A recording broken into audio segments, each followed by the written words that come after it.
वो होता है बैलेंस। ठीक है, मतलब आपको बिना टाइम वेस्ट किए डबल चेक हो जाए। Hello everyone, my name is Ravi Sharma और यार इस वीडियो में हमें बात करनी है कि जो स्पीड और एक्यूरेसी के बीच में बैलेंस स्ट्राइक करना होता है वो कैसे करें। कई बच्चे मेरे को बोलते हैं कि sir I have attempted 91 still I am out of the pre, very bad normalization, very bad ये वो, but actually bad is your accuracy mister मेरे दोस्त।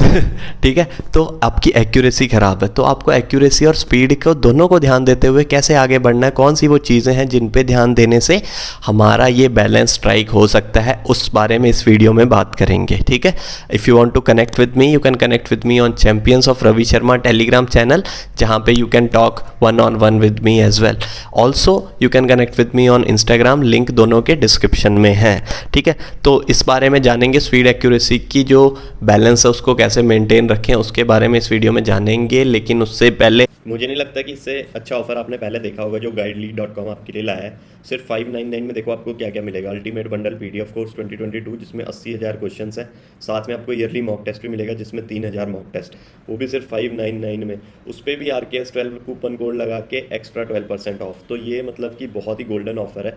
प्लीज़ आप जाके एक बार क्वेश्चंस के लेवल चेक करिए, आपको बहुत अच्छा लगेगा और ये आपका true guide to crack bank exam हो सकता है। तो प्लीज़ जाके इसको एक बार देखिए और ऑफर ग्रैब कर लीजिए। लिंक इसके मैं डिस्क्रिप्शन में दे रहा हूँ। जो पहला पॉइंट मैं आपको यहाँ पे बताना चाहता हूँ कि मान लो कि आप वो हैं, मोस्टली काफ़ी लोगों ऐसा ही होता है कि उनको लगता है कि स्पीड उनके अटैम्प्ट ही नहीं बढ़ रहे हैं। ठीक है, तो आपको क्या करना है, देखो कई बच्चे होते हैं जिनकी स्पीड बहुत कम है, कई क्या होता है कि यार उनकी एक्यूरेसी नहीं बन पाती, वो कहते हैं कि सर 15-20 तो मेरे ऐसे ही गलत हो जाते हैं।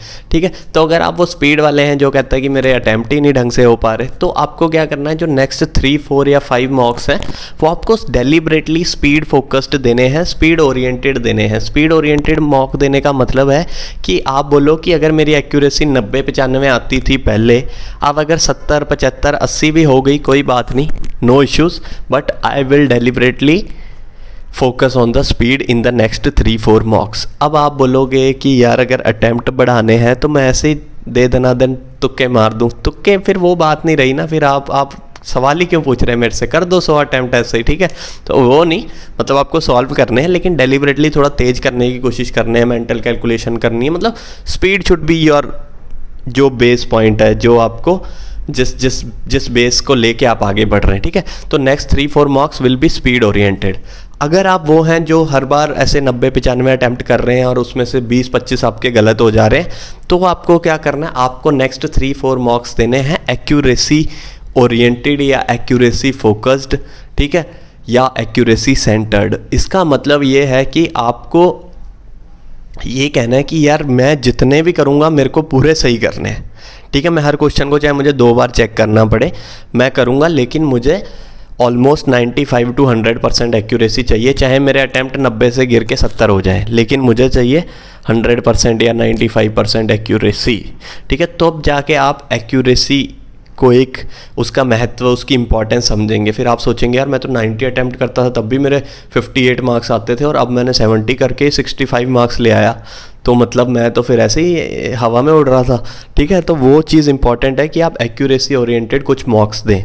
ठीक है, उसके बाद जो नेक्स्ट कुछ मॉक्स होंगे, ठीक है, उसके बाद आपको क्या करना है, अगले आपके जो मॉक्स हैं उसमें आपको अपने आप स्पीड और एक्यूरेसी का जो बैलेंस है वो बनने लगेगा। ठीक है, ये इंपॉर्टेंट है कि अब बनेगा कैसे वो मैं आपको बताता हूँ। ठीक है, मैं ये मतलब ये बहुत ही मुश्किल है एक्सप्लेन करना, लेकिन जो मेरे माइंड में उस टाइम थॉट चलते थे जब मैं ये बैलेंस स्ट्राइक करना चाहता था, तब कैसे मेरे थॉट्स चलते थे मैं वो आपको बताता हूँ।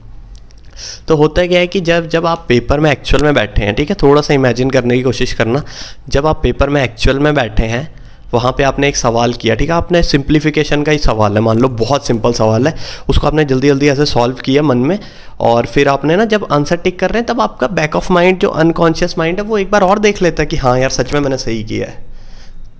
वो होता है बैलेंस। ठीक है, मतलब आपको बिना टाइम वेस्ट किए डबल चेक हो जाए। थोड़ा सा शायद आप समझ पाए होंगे। ठीक है, मतलब कि आपको विद इन फ्यू सेकेंड्स या फिर जिस दौरान आप टिक कर रहे हैं उसी दौरान आपको एक बार फिर से एक्यूरेसी अपनी चेक कर लेनी है। ऐसे आप एक्यूरेसी भी इंश्योर करते हैं स्पीड के साथ। और स्पीड आपकी बढ़ जाएगी, एक्यूरेसी मतलब मेरा मेन मुद्दा एक्यूरेसी पे है। स्पीड आपकी धीरे धीरे बढ़ेगी।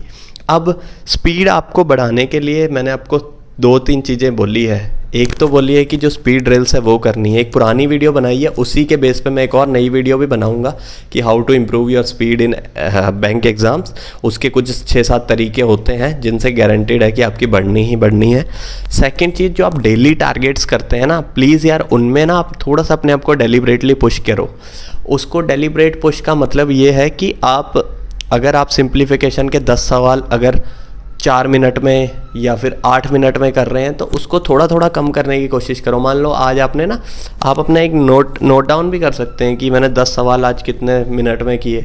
आप ये बोलो कि कल मुझे ना इससे 30 सेकंड कम में 10 सवाल करने हैं। अगर आपने 7 मिनट लिए तो मैं 6.5 मिनट में आज करूँगा। इसके अलावा जो DI वगैरह आप करते हैं उसमें आपको जो मेंटल कैलकुलेशन करनी है थोड़ी सी। अगर किसी ने पूछ लिया कि यार 13% ऑफ 25 क्या होता है, तो आपको पता होना चाहिए कि 13% ऑफ 25 क्या होता है या 25% ऑफ 13 क्या होता है। आपके दिमाग में कैलकुलेशन होनी चाहिए, ठीक है। तो वो चीज़ है।